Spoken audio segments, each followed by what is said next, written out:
আসসালামু আলাইকুম প্রিয় শিক্ষার্থীরা, এসএসসি বেস 2026 সম্ভাব্য একটা সাজেশন নিয়ে তোমাদের বাংলা দ্বিতীয় পত্র রচনামূলক অংশ থেকে আমি তোমাদেরকে একটা সাজেশন দেবো। ইনশাল্লাহ সকল বোর্ডে তোমরা এই প্রশ্নগুলো কমন পাবে। যাদের আজকের পরীক্ষা যেমনই হয়েছে, তোমার হয়তো তোমার প্রত্যাশা অনুযায়ী হয় না, কিন্তু মন খারাপের কিছু নাই। তোমার বাংলা দ্বিতীয় পত্র পরীক্ষা দিয়ে তোমার প্রথম পত্র পরীক্ষাটা দুটোটা অ্যাডজাস্ট করে তোমার পয়েন্টটা ভালো রাখতে হবে। এই জন্য তোমার বাংলা দ্বিতীয় পত্র পরীক্ষাটা অনেক ইম্পর্টেন্ট, তোমার এখানে ভালো একটা মার্ক উঠাইতে হবে। এই জন্য আমি তোমাদেরকে সাজেস্ট করবো, স্যারের এই সাজেশন ক্লাসটা যদি তোমরা সুন্দর করে লক্ষ্য করো, ইনশাল্লাহ তোমরা যে কোনো বোর্ডে প্রশ্নগুলো কমন পাবে। এখানে আমি সাজেশনটা এরকম ভাবে সাজাইছি, তোমাদের 1 নং এ 2 নং এ 3 নং 6 নং পর্যন্ত পরীক্ষা যা যা নং গুলো আসে, যে যে নিয়মগুলো আসে, আমার সাজেশনও ওইভাবে আমি সাজাইছি, ওই নং এ ওইগুলো আসবে। তো দেখো তোমাদের বাংলা দ্বিতীয় পত্র, দেখো রচনামূলক প্রশ্ন যা যা থাকবে, তোমাদের 70 মার্ক থাকবে ভাইয়া এখানে রচনামূলক। তো তোমাদের 1 নং এ যেটা আসবে এটা হচ্ছে অনুচ্ছেদ। ঠিক আছে, অনুচ্ছেদ যে কোনো বিষয়ের উপরে একটা অনুচ্ছেদ লিখবা। যেমন এখানে বিশ্ববিদ্যালয় আছে, তারপর আমি দিছি আন্তর্জাতিক মাতৃভাষা। ঠিক আছে, তো এই দুইটা দেখতে পারো, এই দুইটা অনেক ইম্পর্টেন্ট আছে। তারপরে দেখো তোমার 2 নং হইলো যে কোনো একটা পত্র লেখো, মানে যে কোনো একটা পত্র থাকতে পারে, তবে পত্রগুলো বেশিরভাগই কারো না কারো নাম দিয়ে দেয়। যেমন এখানে দিছে, দেখো মনে করো তুমি মরিয়ম আর হলো মহিমা, দুইটা মেয়ের নাম, একটা ছেলের নাম একটা মেয়ের নামও দিতে পারে। তো দেখো তোমার এলাকার পাঠাগার স্থাপনের জন্য ইউনিয়ন পরিষদ চেয়ারম্যানের বরাবর আবেদন পত্র লেখো। তো একটা কথা হচ্ছে, আবেদন পত্র আর দরখাস্ত কিন্তু একই কথা। তুমি এটা ভাইয়া যারা এগুলা বুঝো না, বোঝার চেষ্টা করবা। দেখো ক নম্বর খ নম্বর দুইটা কিন্তু অপশন তোমার আসবে। খ নম্বর দিছে স্বাস্থ্য কেন্দ্রের দুর্দশার কথা জানিয়ে পত্রিকা প্রকাশের জন্য একটা চিঠি লেখতা। ঠিক আছে, আর একটা হলো ডাক যোগাযোগ পুস্তক পাঠানোর জন্য একটা আবেদন পত্র লেখার জন্য। তো তুমি একটু মাথায় রাখবা, তোমার দেখবে একটা বোর্ড বই আছে বাংলা দ্বিতীয় পত্র, আমি তোমাকে সাজেস্ট করবো ভাইয়া, ওই বইটায় তোমার যত ধরনের অনুচ্ছেদ আছে, যত ধরনের সারাংশ আছে, সারমর্ম আছে, এগুলো সব শেষ করে লাইবা। তোমার অলরেডি কালকে বন্ধুর দিন ডে আছে, হলিডে আছে, তারপরের দিন কিন্তু এক্সাম। এই জন্য তুমি কালকে কাজে লাগাইবা সময়টা। যারা বাংলা প্রথম পত্র ভালো করতে পারো না, তাদের বলতেছি বাংলা দ্বিতীয় পত্র অনেক ভালো করতে হবে, আর মুখস্থ আইটেমে তোমার পাওয়ারফুল একটা নাম্বার দিতে হবে, তাই না? 3 নঙ্গে ভাইয়া আসবে সারাংশ অথবা সারমর্ম। আমি তোমাদেরকে সাজেস্ট করব সারাংশ তোমরা দেওয়ার জন্য। যে তোমরা যদি সারাংশগুলা, তোমার এই যে দেখো পাঠ্য বইয়ে যতগুলা সারাংশ আছে, তুমি সবগুলা ভাইয়া সারাংশগুলা দেখবে, একটা সারাংশ তুমি কি করবা, বাদ দিবা না। ঠিক আছে, যেমন দেখবে সারাংশগুলোর প্রথম লাইনগুলো এরকম থাকবে, মানুষের মূল্য কোথায়, চরিত্র সম্পর্কে থাকবে, মনুষ্যত্ব, জ্ঞান ও কর্ম, চরিত্রবান হতে হবে, এরকম সারাংশগুলো তোমার আছে, সার অংশ। তো এই যে সারাংশ, সারমর্ম, প্রতিবেদন, হ্যাঁ, দরখাস্ত, এগুলা যদি কারো কোনো সমস্যা আছে, তুমি লিখতে পারো না, তুমি শুধু আমার এই কমেন্টে লেখবা। তোমরা এরকম যদি কোনো ভিডিও চাও, একটা রচনা কয় পৃষ্ঠা লিখতে হবে, রচনা কিভাবে লেখা যায়, প্রতিবেদন, দরখাস্ত, সারাংশ, সারমর্ম, এগুলো লেখার জন্য আমাদের একটু নিয়ম শিখান, আমি অবশ্যই একটা ভিডিও বানাবো। তবে এই ভিডিওর কমেন্ট সেকশনে তোমরা কমেন্ট করবা, ঠিক আছে? তাহলে আমার ভিডিও করার উদ্যোগটি বাড়বে।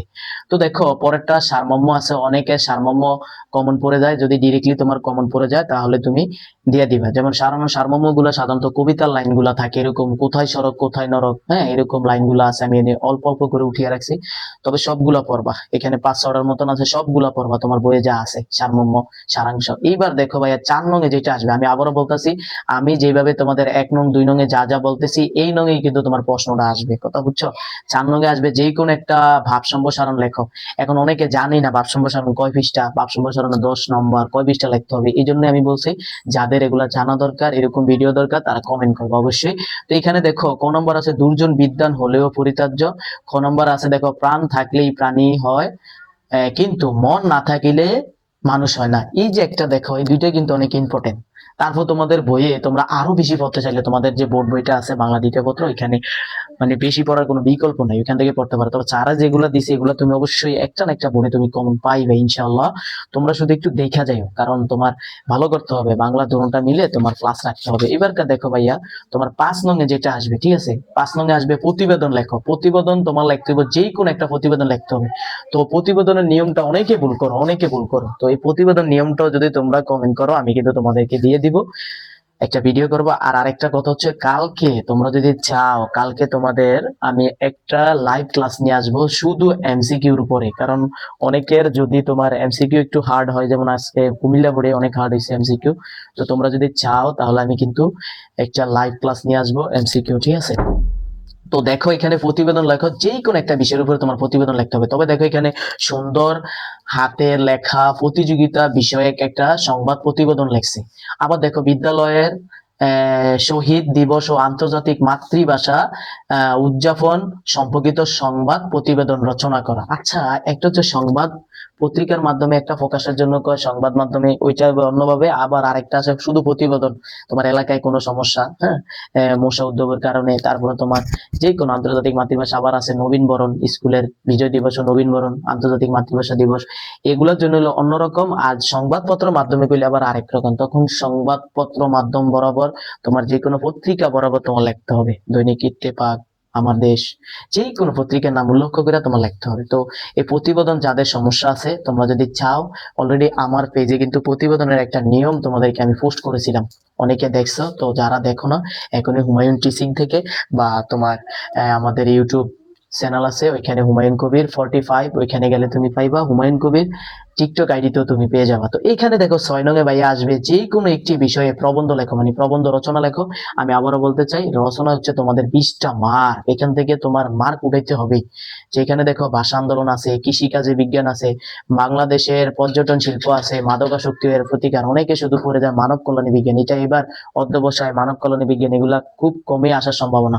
তো এগুলো তোমরা একটু দেখবা, তোমাদের এইভাবে 4টা বা 3টা বিষয়ের উপরে তোমার রচনা থাকবে, যে কোনো একটা বিষয় তোমার লিখতে হবে, ঠিক আছে?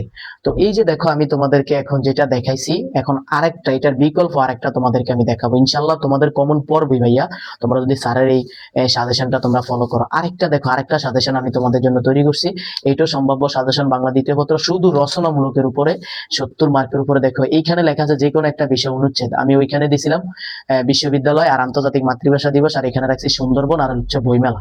তুমি চাইলে তোমার অনুচ্ছেদ 5টা না 6টা 7টার মতন আছে, বাংলা দ্বিতীয় পত্র বইটার সবগুলো পড়তে পারো। আর যারা একবারে অনেক 2 বছর কোনো বই ধরো না, পড়ো না, তারা চাইলে 4টা থেকে একটা পাইবে। আর অনুচ্ছেদ লেখার নিয়ম আছে, কোনো প্যারা লিখতে হবে না, একটা লাইন দিয়ে তুমি শুরু করে দিবা, তুমি সুন্দরবন আইছে তারপরে শুরু করে দিবে, এগুলো নিয়ম আছে। আর নিয়ম নিয়ে আমি কিন্তু একটা ভিডিও বানাবো, যদি তোমরা রিকোয়েস্ট করো। ওকে, যে কোনো একটা বিষয়ের উপর পত্র লেখো, ওইটার ভিতরে কি লেখা আছে আর এটার ভিতরে হচ্ছে ভিন্ন। হ্যাঁ, ওইখানে যেটা ছিল আগের সাজেশনটা, দেখো এখানে সড়ক দুর্ঘটনা প্রতিকারের দাবি জানিয়ে পত্রিকায় প্রকাশের উপযোগী একটা চিঠি লেখো। কত বুঝছো?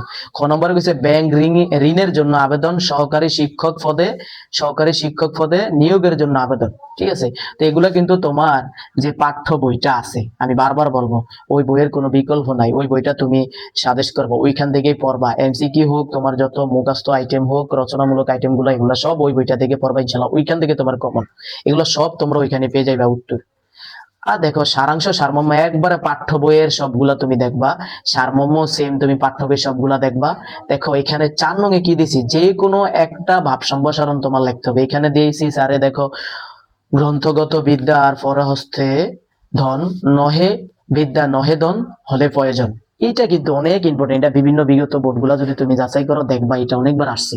তারপর পরেরটাও ইম্পর্টেন্ট, দেখো যে মানুষ বাঁচে তার কর্মের মধ্যে, বয়সের মধ্যে নয়, ঠিক আছে? এগুলা তোমরা একটু সুন্দর করে দেখবা। তারপরে দেখো 5 নং-এর জন্য আমি কি রেখেছি, তো এখানে দেখো লেখা আছে প্রতিবেদন, যে কোনো একটা বিষয়ের উপর তোমার প্রতিবেদন লিখতে হবে। তবে তোমার যে বোর্ড বইটা আছে, এখানে এই সাজেশনটার ভিতরে আমি দিছি পাঠ্য বইয়ের 5টি প্রতিবেদন তোমার পড়তে হবে। 5টা প্রতিবেদন আছে, তুমি দেখা যাইবা শুধু প্রতিবেদনের নিয়মগুলা কিভাবে, যেমন তোমার নবীন বরণ উপলক্ষে প্রতিবেদন কিভাবে হয়, সংবাদ প্রতিবেদন, তারপরে সড়ক দুর্ঘটনার সংক্রান্ত নিয়ে সংবাদ প্রতিবেদন, নিয়মগুলা দেখা যাইবা। প্রতিবেদনের মেইন হচ্ছে ভাইয়া, তুমি যদি নিয়মগুলো সুন্দর করে পড়ে যাও, ইনশাল্লাহ তোমাকে স্যারে মার্ক দিবে। তবে আমি তোমাদেরকে সাজেস্ট করবো, এইবারের পরীক্ষায় তোমরা 100 মার্কের অ্যান্সার করার চেষ্টা করবা। আর বাংলা যার প্রথম পত্র খারাপ হয়েছে, মন খারাপ করার কোনো দরকার নাই, তোমরা দ্বিতীয় পত্র দিয়ে এটা বসিয়ে নিবে। হ্যাঁ, এটা তাহলে তোমার পরের পরীক্ষাগুলো কিন্তু এফেক্টেড হবে। এই জন্য আমি বলবো মন খারাপের কিছু নাই, তোমরা একটু মনোযোগী হবা। দেখো 6 নং-এ তোমাদের রচনা আসবে যে কোনো একটা বিষয়ের উপর। এখানে আমি দিছি মাদকাসক্তির কারণ ও প্রতিকার। আবার দেখো বাংলাদেশের মুক্তিযুদ্ধ আছে, একটি ঝড়ের রাত আছে, বাংলাদেশের প্রাকৃতিক দুর্যোগ। তো তোমরা এই আমার সাজেশনটা যারা ফলো করবা, আশা করি এখান থেকে কমন পাইবা 100%। তোমরা একটু দেখে যাইবা। আর বাংলা দ্বিতীয় পত্র কালকে তোমাদের জন্য একটা লাইভ ক্লাস হবে এমসিকিউর উপরে, আশা করি সবাই ওইখানেই যুক্ত থাকবে। অবশ্যই আমি আমার পেজে সময়টা বলে দিব, আর তোমরা সাজেশনটা লক্ষ্য করে থাকো, ইনশাল্লাহ এখান থেকে কমন পাবে। তো সবাই ভালো থাকবে, সুস্থ থাকবে, ইনশাল্লাহ যে কোনো ভিডিওতে পরবর্তী তোমাদের সাথে দেখা হবে।